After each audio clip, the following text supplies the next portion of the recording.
There is a certain trap that many people fall for, and that is the trap of holding on to the good old times. Look, nostalgia in itself, there's nothing wrong with it, as long as you're not stuck in it. For example, drinking some wine is natural, or eating some cookies. But the moment you're stuck in drinking wine and eating cookies, now you have an eating disorder. For example, watching movies, playing video games, or working, there's nothing wrong with those activities. But the moment you're stuck in them, because you just can't stop doing them, now you have an issue. Now there's some addiction. Now there's a mental disorder that has developed. Look, even good things can turn bad when your attitude is not proper. For example, cleaning your hands is a natural thing. But if you're obsessed with cleaning your hands every 5 seconds, you're out of your mind. Straight up. Now, what am I referring to in this message? When people had a relatively easy childhood, they had a relatively easy upbringing. I said relatively because everyone in this world goes through some stuff. Some had a very easy childhood, but later in life they faced other difficulties. And some people had difficulties when they were in childhood already. So everyone in this world will face some type of crap. So that is a given. But people with relatively, what people will say, stable childhoods, because they had that ease, when they are adults, they tend to hold on to how they were raised. They compare it to other people who had worse childhoods or whose childhoods were quite bad, and they feel relieved. And it's a fact that their childhood may have been easier. But just because your childhood was easier, that does not mean you're not deceived. Look, maybe you come from a two-parent household where both your parents were present. Okay? Maybe your parents never beat you or whatever. Maybe you all had family gatherings where uncles, aunties, and all of them came along. But if your relatives or the people that raised you, because it's not just your parents that raised you, it's the community you grew up that raised you. If the community you grew up, if the community that raised you never taught you to examine people's expectations, then they have neglected you. Because in this lifetime, you will have to examine people's expectations. If you don't, you'll end up being easily trapped. And there are a lot of women out there, at a later age, they end up in very dangerous situations because they were never told to examine people's expectations. They're so used to things being well organized. They're so used to things working out smoothly. Now, there's nothing wrong if you had a protective childhood. That you were shielded from a lot of stuff. That's a good thing. As long as you're also informed properly that this world is unjust, that this world is in a fallen state, and that you have to be alert. Look, just because you had an easy beginning doesn't mean that your journey is going to be well. Even in daily life, this works this way. You can leave your house smoothly, get in your car and drive, and suddenly on the road there's a car accident or whatever. So an easy beginning does not guarantee a smooth journey. And here's the thing. The world promises you a smooth journey if you submit to its violence. It sounds quite ridiculous. It also sounds quite, how would I say, shocking that people would fall for this, but that's what the world does. The world tells you that you will have a smooth life if you submit to its violence. But what a lot of people don't realize is that violence makes life difficult to begin with. So the world tells you that they will stop making things difficult on you if you just allow them to be able to violate you. It's the same as a rapist telling you that they won't rape you if you just submit voluntarily to what they want to do to you. Now, the way I just said it, with example of the rapist, that's way too obvious. But that's what society is doing. So, a lot of young people are love bombed by the promises of society. And they invest. And on their way, during investment, they meet other people who are investing too. They bond with those people. They have some good times with those people. So they think they're going well. They think, some of them think they don't even need God anymore because things are going very well with it. But then, when they hit around 30 or 35, often it's around 35 with many people, now they realize, hold on a minute. Is this it? Is this all society has to offer me? And it's now that they're around 35 that they realize that society has lied to them. Because now that they're 35 and they are reaping side effects of working so hard all those years, now that same society will prefer younger people. They used to be the younger people that were love bombed. But now, after more than a decade of exhausting them, or sometimes after 2 decades, now they experience how that same society will seek to discard them to go to love bomb younger folks. But by this time, many people already are married, or they have children, or they have other long-term investments like a mortgage and all of that, or they have debts to pay, student loan debts, all of that. By this time, people are so stuck in the trap that it will be very difficult for them to get out without facing any retaliation. So, by now, the people realize, okay, they've been scammed. They think, oh, my young years are gone anyway, so they tend to give up, they tend to become cynical, or they seek to justify the scam. And when they have children, they are transferring the scam onto the children too. And then they feel connected to their children because, hey, they were done dirty, and now they do dirty to their children, so now they feel like justice has been served. They won't confront the ones that did them dirty, because some of them are already gone, they've passed away. But if they have children, they will take it out on their children by sabotaging their own children to end up just like them, or worse. Yeah, it's a lot of folks doing that. So, the trap a lot of people fall for is that they hold on to the good old days. Listen, the good old days were good old days. You can document those good old days as historical evidence so that later generations can learn how life was back then. You can hold on to, you can have those memories, and you can relate those memories together with other people. There's nothing wrong with that, but don't be stuck in the good old days. Because this is how it goes. The world, or you can say society, love bombs you to blind you from its true intentions.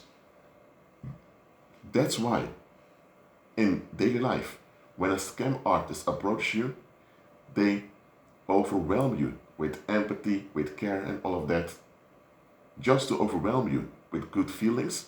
And because you're overwhelmed with good feelings, you're blinded from seeing what they really intend to do. Now, people who have been done dirty before several times, they're more cautious.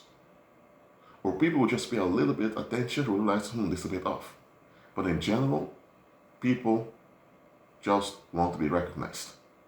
People just want to be left alone. People just want to be at ease. So, that's why love bombing works most of the time. When someone love bombs you, they are blinding you from seeing who they really are. Because if you would be able to see who they really are, namely, empty people without self-worth that are vampirizing you to be at ease, the moment that you would realize the type of predator you're dealing with, you would run away or you would scream for help and it would be over. So for them to be able to exploit you and to benefit at your expense, they need you to be compliant with what they're doing to you.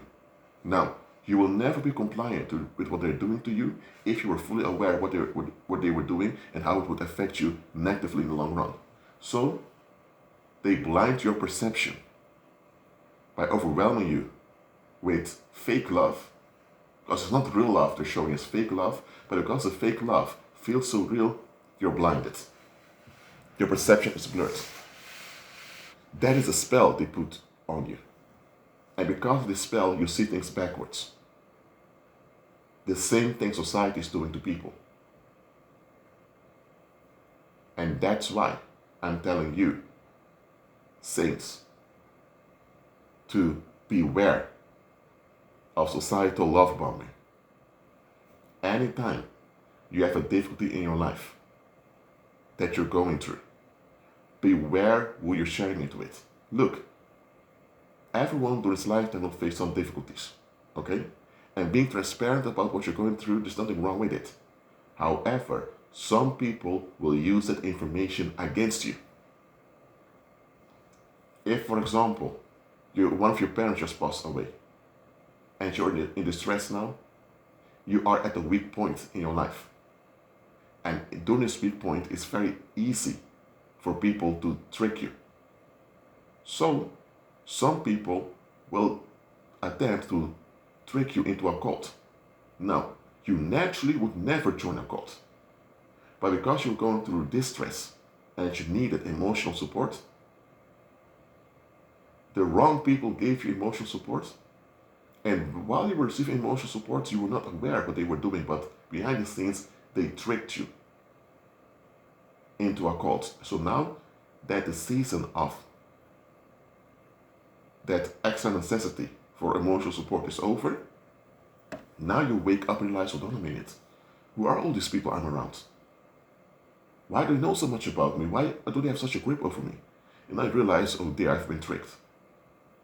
Now, if you did not go through that mourning season of losing that parent, you would have never fallen for the love bombing of that cult. It was because you went through a transition in your life. And you need to be aware of this. Predators are not what we predatory human beings, those who exist to exploit others and to enrich themselves at the expense of others. Predators, they can feel instinctively when you're going through a transition. Maybe you're at the bus station and you look a bit and your facial expression is just a bit blank. You don't notice it yourself, but others notice you have a blank facial expression. You don't have a sad facial expression. You don't have an angry one, but you're a bit blank. Most people wouldn't even pay attention to it, but a predator will think, that individual has a blank facial expression. So the body language tells them that there's something you're going through that's afflicting you. So the predator thinks, this individual is wounded somewhere. So somewhere I have a leverage over this individual. That's how predators think. Because often you're not aware yourself that you're being afflicted by something. Maybe it's not the loss of a parent or the loss of a child or a divorce or whatever. Maybe it's just that you didn't receive enough emotional support while growing up. Or maybe it is that the people around you are not really treating you that properly. And there may be something that's amiss around you. And you're not doing something amiss, because often when something's amiss, we don't notice it ourselves. Others do. Whether it's a childhood wound that hasn't been dealt with properly, or whether it's misinformation that you received while growing up that has deformed the way your way of seeing things, whatever it is, when something is amiss, often it's others that knows it before you. And predators are experienced and they're specialized. They are the experts in detecting when someone is afflicted by life circumstances. So when you are afflicted by life circumstances, predators are the first ones to notice it. And they're also the first ones who will take advantage of the situation to fulfill their agenda. So anytime you're going through a transition in your life, whether it's getting a new job or moving to another place, or you're completing a course or graduating, whatever transition it is, beware. Beware. Too often we want to reproduce the good old days. Don't. Maybe it's time to be part of other days. Not the good old days, but the good new days. Maybe God wants to give you new, better experiences than you had. Maybe God wants you to put those good experiences of the past aside and to be part of new experiences. Look, what I'm telling you is that too many people are easily tricked because they rely on how good things were. Don't do that. I'm not telling you to be unthankful or ungrateful if things were good for you. Yes, you are grateful, you are thankful, but that doesn't mean you're obliged to be stuck in the good old days. Don't. If you had parents who did you well, good, they did you well. They did whatever they could for you. But if those same parents of yours are deceived and they're trapped in falsehood, look, you're grateful and thankful for what they did to you, but that does not oblige you. It doesn't mean that you're now obligated to persist in the error of your parents. Okay? Because if the error of your parents cost them, then it indirectly costs you. So you need to focus now on your healing to recover from the error they were involved in. It's your responsibility to examine and self-reflect and to look for healing where possible. Now, you can't heal yourself. You can't recover yourself. Nobody can expect you to do that. But at least you can admit that you need recovery and you need healing and you need redemption, and you can look for it. But too many folks, it's the good old days. And when they are in a new phase in their lives, now they want people that are similar to the good old days. Cut it out. Look, appreciate the good old days, if they ever existed. Learn from the good old days, but stop hanging in the good old days. It will not benefit you at all. Well, that's it for now. Keep on agreeing with Christ and be at peace.